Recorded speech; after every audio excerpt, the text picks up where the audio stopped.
تو آپ دیکھیں کہ اس کے بعد سے لوگوں میں کتنی اویئرنیس آئی ہے کہ یار اصل میں کیا کیا حالات تھے. تو آپ کے پاس اگر اتنے سارے حالات ہیں, اتنے وسائل ہیں, آپ بیانیہ تو بالکل بنا نہیں رہے. آپ کو ایک سٹنگ ڈکس بنے ہوئے ہیں, اوپن ہینڈ ملا ہوا ہے دوسری سائڈ کو, جو مرضی بیانیہ بنائے. آپ اگر کچھ کر سکتے ہیں, کچھ کر رہے ہیں, کچھ ملک میں بہتر ہو رہا ہے, تو آپ کو لوگوں کو بتانا چاہیے نا. آج انہوں نے بتایا جی کہ ہم باہر سے ایسی چیزیں بنا رہے ہیں, منگوا رہے ہیں ویسٹ مینجمنٹ کے سلسلے میں, کہ 3 مہینے میں پورا پنجاب بالکل صاف ستھرا ہو جائے گا. سنا ہے کہ جی ڈیابٹیز کے لوگوں کو, مریضوں کو مفت میں دینا چاہ رہے ہیں, وہ بچوں کو, ان بچوں کو مفت میں انسولین دی جا رہی ہے. تو اس طرح کی یہ کافی مریض ہیں پاکستان میں.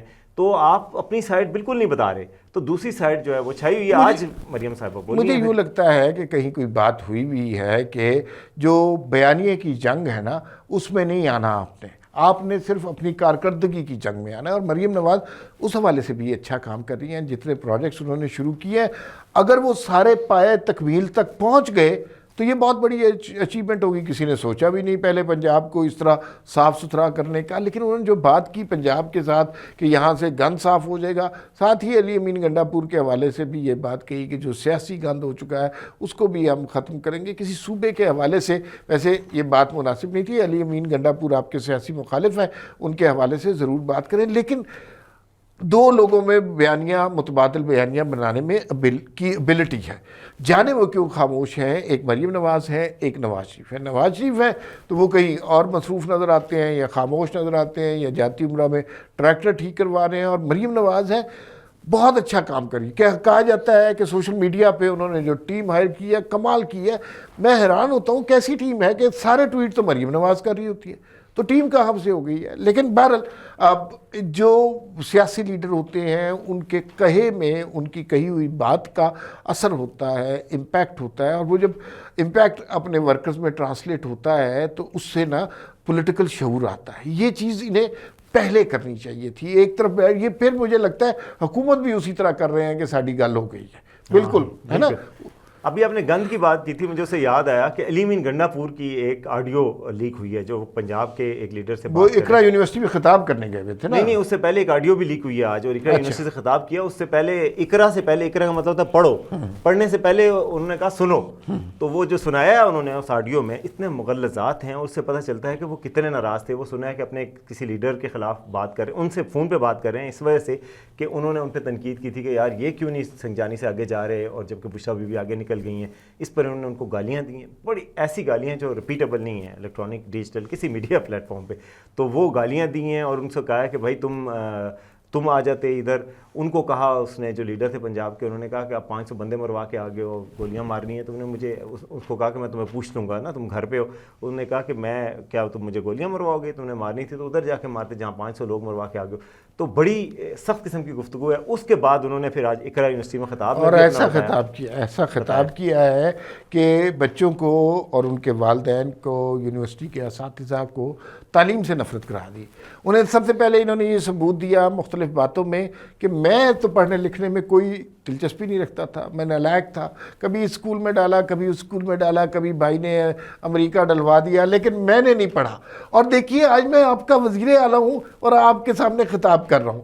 تو دیکھیں جو پڑھنے میں لکھنے والے ہیں ان کی کیا حیثیت ہوتی ہے, اور جو بغیر پڑھے لکھے ہیں اور اقرا یونیورسٹی میں جا کر یہ خطاب کر رہے ہیں. یار کون لوگ ہیں, انہیں کون ایڈوائز کرتا ہے؟ لیکن اس موقع پر سر داد دیجیے, مجھے آج داد دینے کا دل کر رہا ہے کپتان کو, عمران خان کو, جنہوں نے یہ ٹیم چنی ہے, جنہوں نے ہر دور میں اس طرح کی ٹیمیں چنی ہیں.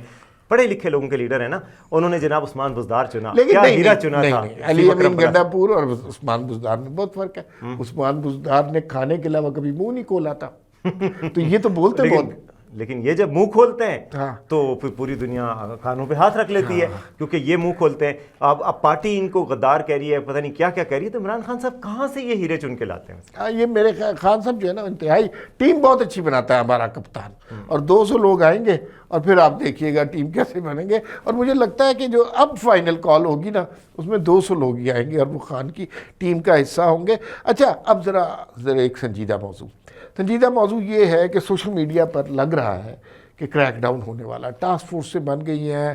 وزیر داخلہ نے کہہ دیا, وزیر اعظم نے کہہ دیا. سزائیں آج ہم نے سنی کہ جناب 10 لاکھ جرمانہ اور 5 سال قید ہو سکتی ہے. اور کس بات پہ ہوگی یہ؟ بالکل یہ ہے جی, آپ فیک نیوز پھیلائیں گے, جھوٹا پروپیگنڈا کریں گے, سلینڈر کریں گے. اچھا یہ بہت لانگ ٹائم کمنگ جس کو کہتے ہیں نا, بہت عرصے سے ڈیو تھا. میرے خیال میں یہ بالکل ٹھیک بات ہے. ہاں اس کا استعمال سلیکٹیو نہیں ہونا چاہیے, اپنے مخالفین پہ نہیں ہونا چاہیے, اس کا استعمال بالکل انصاف کے ساتھ ہونا چاہیے. لیکن یہ دنیا میں کہیں اجازت نہیں ہے کہ آپ جو چاہے منہ اٹھا کے کسی کو بھی کہہ دیں اور کوئی ثبوت نہ ہو. آپ 100 لاشیں کہہ دیں. میں دیکھ رہا تھا یہاں رپورٹنگ ہو رہی تھی, سو کالڈ رپورٹر جو کہ پی ٹی آئی کے تھے, مطلب کسی میڈیا ادارے سے نہیں تھے, ایک شخص تھے جو بالکل عمران ریاض صاحب کی کاپی کرتے ہیں, اور ناظرین اکرام یہ لاشیں گر گئیں, ناظرین اکرام اٹک فتح ہو گیا, اگلا ایک رکاوٹ رہ گئی وہ بھی فتح ہو گیا. وہ اس طرح جیسے لشکر جا رہا ہے, اور اس طرح وہ جوش انسائٹ کر رہے تھے لوگوں میں. وہ جو کچھ عرصہ پہلے گرفتار بھی ہوئے تھے, پتہ نہیں مجھے ان کا نام نہیں پتا, وہ جرنلسٹ نہیں ہے لیکن وہ عمران ریاض سے انسپائرڈ ہے. تو ایسے لوگ جب ایسا کام کریں گے, ایسا بیانیہ بنائیں گے جو آگ لگائے ملک میں, تو اس کو روکنا تو ضروری ہے نا. آپ صرف آگ صرف تیلی سے نہیں لگتی, آگ منہ سے بھی لگتی ہے, سوشل میڈیا سے بھی لگتی ہے. تو اس آگ کو روکنے کے لیے اگر کوئی جائز اقدام کریں گے تو میں تو بالکل اس کے حق میں ہوں کہ آپ جھوٹ بولیں, فیک نیوز پھیلائیں, فساد پھیلائیں آپ معاشرے میں, تو آپ کو سزا ملنی چاہیے. جرمانے کی سزا بالکل 10 لاکھ روپے جرمانے کی بھی ہے, 5 سال قید کی بھی ہے. اتھارٹی بنے گی, ڈیجیٹل رائٹس اتھارٹی ایک بن رہی ہے, جس کے تحت یہ ہوگا کہ جو غلط کنٹینٹ ہوگا, جو جھوٹا ہوگا یا اسٹیٹ کے خلاف ہوگا یا کوئی ایسی چیز ہوگی جو آبویس فیک نیوز ہے, تو اس کو ٹیک ڈاؤن بھی کر سکتے ہیں, اس کو ریموو کیا جا سکتا ہے. تو یہ اچھا, جیسے یوٹیوب پہ پورا وی لاگ آپ نے جھوٹ پہ مبنی کر دیا اور اس سے آپ کو $1000 آنے تھے, آپ کا وہ ٹیک ڈاؤن ہو گیا تو آپ کے ڈالر ختم ہو گئے. تو بیسیکلی فائنینشیل چوٹ پہنچانا. ٹھیک ہے, میں نہیں سمجھتا کہ اس میں جو گرفتاری کی سزا ہے اس کو زیادہ امپلیمنٹ کرنا چاہیے. جرمانے اور ان کے سوشل میڈیا ہینڈلز قابو میں کر لینے چاہیے, انہیں بند کر دینا چاہیے, تو اس ملک میں بہت سکون ہو جائے گا. لیکن ثبوت ملنے پر, سیاسی انتقام کے طور پر نہیں. فی الوقت اتنا ہی, پھر ملاقات ہوگی. اللہ حافظ.